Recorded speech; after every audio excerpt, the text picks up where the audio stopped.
going to be talking about cause and effect. So we're going to look at this chart. It's the next item on your playlist. I like using Safari with children and with students because it works for them.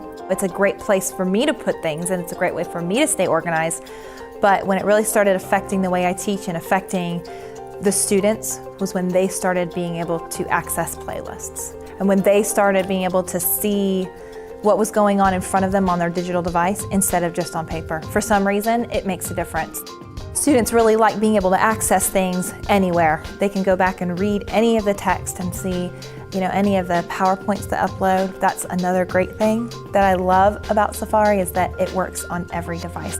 When I come into my classroom in a day, the students see each thing that we're going to do that day, and I'm able to click from one thing to the next. So it's kind of all in one spot now. I think a digital curriculum is imperative when we're moving into becoming architects of curriculum and modern teachers. Neo-millennial learners have to have a place where they are able to grab and explore. They have to have a platform like Safari where they can start at a certain place and know that this is where I'm going to start, but I can go here and grab this, and then I can go here and grab this, and then I can go here and grab this. They learn in webs. So we have to provide some kind of a place where they can go and then grab what they need and kind of center it for them. When I teach Safari to teachers, it is very important that they are able to see what the students see, because that's their audience. We also have a BYOD playlist. When we came back to our school and we trained our teachers, everything that we had done for the district was already in one spot for us to show to the teachers. Some teachers want to have devices in their classrooms right away. They're excited about it. They're willing to experiment. Other teachers want to see other people do it first because then they kind of get an idea of how they want to use it in the classroom. So having the playlists on Safari where we can go in and kind of view for ourselves how other teachers are maybe using it in their classrooms, or even so that teachers can view the playlist that's next up for them to view instead of having to attend different training maybe a month out if they need to go back and review something that they just learned, or even if they need to pull up some ideas quick on the spot while they're developing lessons.